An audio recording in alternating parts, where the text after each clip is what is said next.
দর্শক, আমি গতকালকে এই ভিডিও দিয়ে একটা প্রতিবেদন তৈরি করেছিলাম। আপনারা দেখেছিলেন এবং সেটা দেখে অনেকে কমেন্টও করেছিলেন। আমি বলেছিলাম যে আমি জানি না এই মানুষটির কি পরিচয়, কিন্তু এখানে যেটুকু লেখা আছে চিন্তাবিদ ফারহাদ মাজহার। তো মানুষটার কথা শুনে মনটা ছুঁয়ে গেল, কারণ বাংলাদেশে একেবারে যিনি মুখ্য উপদেষ্টা রয়েছেন তার চোখে চোখ রেখে সনাতনীদের পক্ষে কথা বলছেন, চিন্ময় প্রভুর সম্পর্কে কথা বলছেন, এটা ভাবা যায় না। তো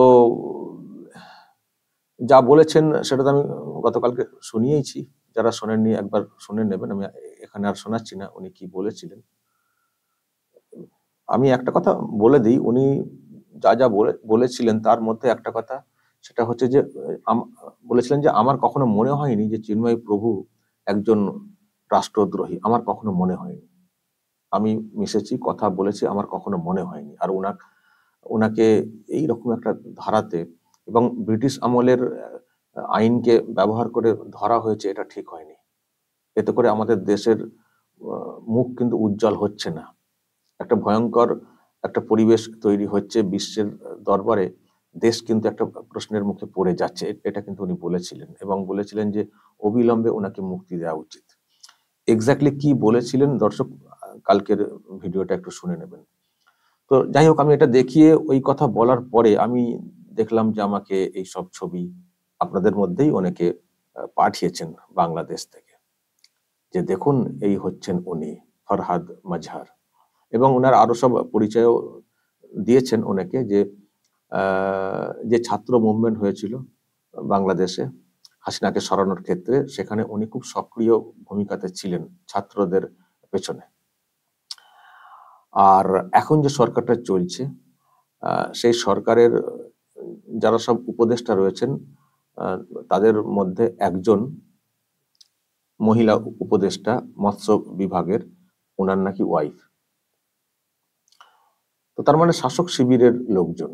আমি আমি কালকেই বলেছি ওই কথাটা, আরো নিশ্চিত হয়ে গেলাম আর কি, কমেন্ট দেখে আমাকে হোয়াটসঅ্যাপে যারা আরো সব পাঠিয়েছেন তথ্য দিয়ে সেখানে। তো যাই হোক দর্শক, মানে যেহেতু আমি জানতে চেয়েছিলাম যে মানুষটি কে, কেমন, কেন এই ধরনের কথা বললেন বা বলতে পারলেন, তো তারপরে দেখলাম এইসব ছবি পাঠানো হয়েছে। পাঠিয়ে অনেকে বলেছেন যে উনি কোনো কিছু মানেন না, ওনার যেটা মনে হয় উনি বলে দেন। এবং অনেক সময় ওনাকে অন্য সব প্রশ্নের মুখেও পড়তে হয়, উনি এত কথা বলে দেন অনেক বিষয়ে, সেই জন্য ওনাকে সমস্যাতে পড়তে হয়েছে, প্রশ্নের মুখেও পড়তে হয়েছে এর আগে। তো উনি বলে দেন। তো এই বলে এইসব ছবি আমাকে পাঠানো হয়েছে। দর্শক, আমি দেখছি যে সত্যিই চিন্ময় প্রভুর সঙ্গে ওনার একটা ভালো সম্পৃক্ততা ছিল। একে অপরকে সম্মান দিয়ে চলা, সেটা ছিল। এবং উনি সত্যিই সাক্ষাৎ করেছেন এবং ওনাকে কাছে পেয়ে এতটাই ঘনিষ্ঠভাবে ওনারা সব মিশেছেন, চিন্ময় প্রভু এবং ফারহাদ মাজহার, যেটা দেখতে পাচ্ছি।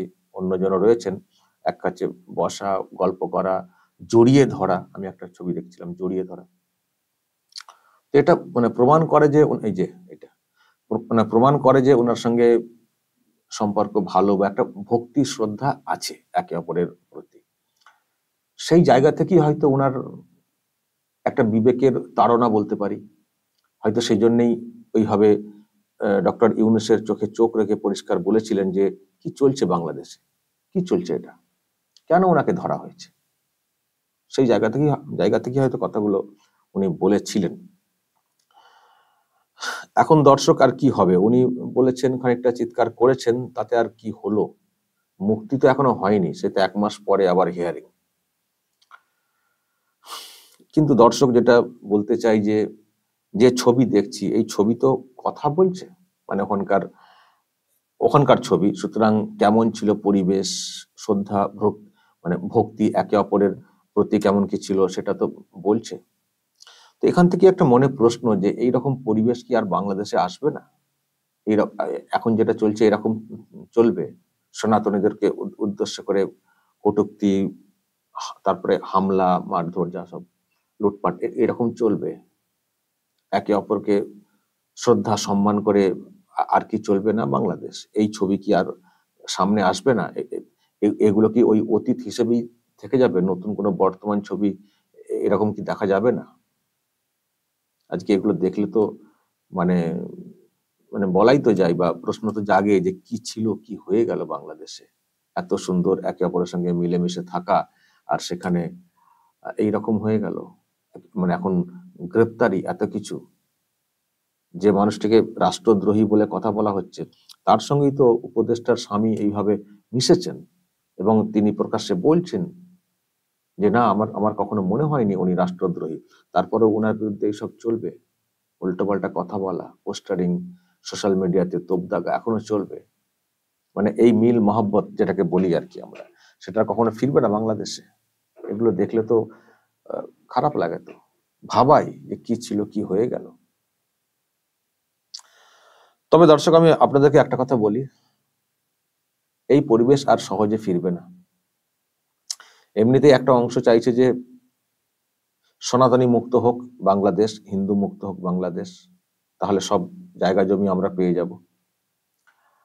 আর পলিটিক্যাল যারা কারবারি, তারা কি চাইছেন জানেন দর্শক? তারা হয়তো এটা চাইছেন যে যেমন চলছে চলুক, যে যা পারছেন এই সুযোগে লুটপাট করে যা পারছেন করুন, করে যান। যত ওইসব হবে ততই বিতর্ক তৈরি হবে, ততই ভারত থেকে প্রশ্ন আসবে, আর আমরাও সেটাকে ইস্যু করে, চিৎকার করে দেশের মানুষকে ভারত বিদ্বেষী করে তুলে ঐক্যবদ্ধ রাখার চেষ্টা করব।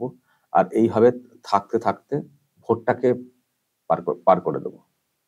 কারণ যদি এই বিদ্বেষ বন্ধ হয়ে যায়, মানে এইরকম রেশারেশি যদি বন্ধ হয়ে যায় ভারতের সঙ্গে, তাহলে তো এক্ষুনি মানুষজন যারা পরিবর্তন চেয়েছিলেন ভালোর জন্য, তারা তো প্রশ্ন করবেন যে হয়ে তো গেল অনেকদিন, কি হলো?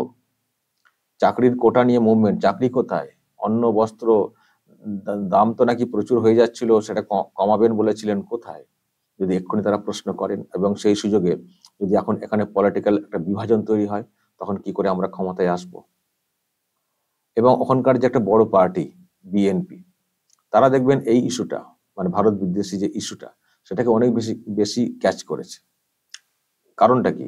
তারাও ভালো করে জানেন এটাই এটাই হচ্ছে একটা সহজ রাস্তা, ভারত বিদ্বেষী একটা মানসিকতা তৈরি করে সকলকে ঐক্যবদ্ধ করে রেখে ভোটটাকে পার করে দিতে হবে। ফলে দর্শক, যখন ভোটে জেতাটা একটা বড় টার্গেট, সেখানে এইগুলো সহজে বন্ধ হবে বাংলাদেশে কি করে ভাবছেন? কি করে ভাবছেন বন্ধ হবে? বন্ধ হবে না। যারা সুযোগ বুঝে লুটপাট এইসব করছেন তারা করে যাবেন, আর তাদেরকে কাজে লাগিয়ে এই ইস্যুটাকে জাগিয়ে রেখে ভারত বিদ্বেষী বা হিন্দু বিদ্বেষী একটা মনোভাব তৈরি করে দেশের একটা বড় অংশের মানুষকে ঐক্যবদ্ধ রেখে ভোটটাকে পার করে দিতে হবে। এটা হচ্ছে মেন এখন টার্গেট শাসকের। তাহলে এটা কি করে বন্ধ হবে? ফলে যে দৃশ্য দেখছেন দর্শক, সম্প্রীতির, সৌহার্দ্যের দৃশ্য, এ দৃশ্য কিন্তু অন্তত পক্ষে নির্বাচনের আগে হবে না। আর তার মধ্যে যদি সনাতনীদেরকে ওখান থেকে ভাগিয়ে দেওয়া যায়, বা এমন অত্যাচার করা হবে, নিজেরাই ছুটে পালাবেন, তাহলে তার এইসব দৃশ্য আর নতুন করে ভাববারও কোনো কারণ থাকবে না। কেউ থাকবেন না তো, এই দৃশ্য আসবে কোত্থেকে? ফলে যতদিন না ভোট হচ্ছে, এই নির্যাতন নিপীড়ন বাড়বে, আমার ধারণা বাড়বে, চরম পর্যায়ে যাবে, চরম পর্যায়ে যাবে, ইচ্ছা করে এটাকে করা হবে। দর্শক বলবেন, যদি এই নিয়ে আপনাদের কিছু বলার থাকে অবশ্যই বলবেন, কমেন্ট বক্সে নজর রাখবেন আরামবাগ টিভিতে।